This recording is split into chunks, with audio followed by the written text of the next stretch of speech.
अभी एक सब्सक्राइबर के कमेंट थे कि हमारा बीजीएल या बीजीएच जो जो भी है वो शॉर्टिंग है।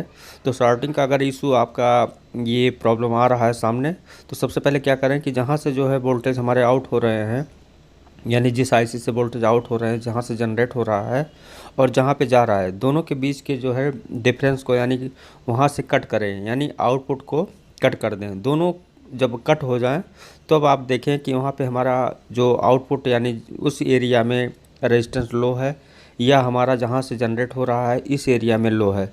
दोनों के जब आप क्लियर कर लेंगे कि हमारा प्रॉब्लम कहाँ पे है, तो उसी के अकॉर्डिंग आप वहाँ के कंपोनेंट को हटा के आप उसके लीकेज को या शॉर्टिंग को जो है दूर कर सकते हैं।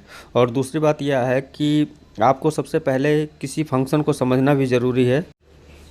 अब यहीं पे आ जाता है कि हमारे किसी सर्किट को समझने की ज़रूरत क्यों पड़ती है। इसलिए क्योंकि जो कोई भी सर्किट अगर है तो उसके सर्किट के फंक्शन को आपको जब समझेंगे डायग्राम के द्वारा, तो आपको ये क्लियर हो जाएगा कि इसका काम क्या है और कहाँ कहाँ पे जा रहा है, कहाँ कहाँ से इन हो रहा है, कहाँ कहाँ से आउट हो रहा है। उसी के अकॉर्डिंग हम सारे फॉल्ट को टेस्ट आउट कर सकते हैं या डिज़ाइन कर सकते हैं या कुछ भी है। लेकिन यहाँ पे ये सर्किट डायग्राम का मतलब ये होता है कि दिखाना नहीं होता। सर्किट डायग्राम का मतलब होता है उसे पढ़ना है, यानी रीडिंग करना। तो जब आप इसके डायग्राम को पढ़ते हैं, समझते हैं, तो आपको ये प्रॉब्लम जब कभी भी सामने फेस करने को मिलता है, तो वहाँ पर बहुत ही आसानी से आप एक कंपोनेंट, दो कंपोनेंट निकाल के या कट करके आप वहाँ पे उसके फॉल्ट को टेस्ट आउट बहुत आसानी से कर सकते हैं। इसलिए कहने का मतलब ये है कि बहुत ध्यान से इस पे ध्यान दें।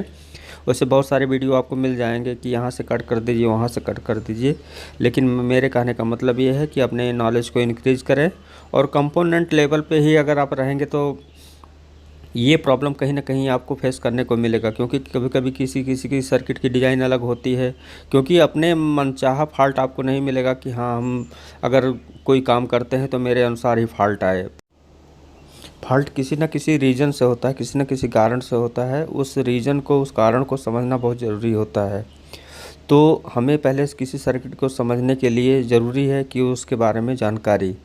अब जानकारी कहाँ से? जानकारी जो भी आपके सामने सर्किट आएंगे, जब आप किसी पर्टिकुलर एक सर्किट को आप समझेंगे, जैसे डीसी टू डीसी हुआ हमारा, या हमारा जो टिकॉन प्रोसेसर है आईसी, और जो हमारे बीजीएल बीजीएच को जो जहाँ से जनरेट होते हैं, जहाँ से बनते हैं, जहाँ से निकलते हैं, जहाँ से जाते हैं, जहाँ से उसकी कंट्रोलिंग होती है, तो उसी के अनुसार हमको फॉल्ट टेस्ट आउट करने में काफ़ी आसान होता है। इसीलिए जो है नॉलेज को अपने इंक्रीज़ करना बहुत ज़रूरी है। वैसे मैं मिलता हूँ आपको नेक्स्ट वीडियो में। आज की वीडियो में बस इतना ही, मिलते हैं नेक्स्ट वीडियो में। थैंक यू दोस्तों।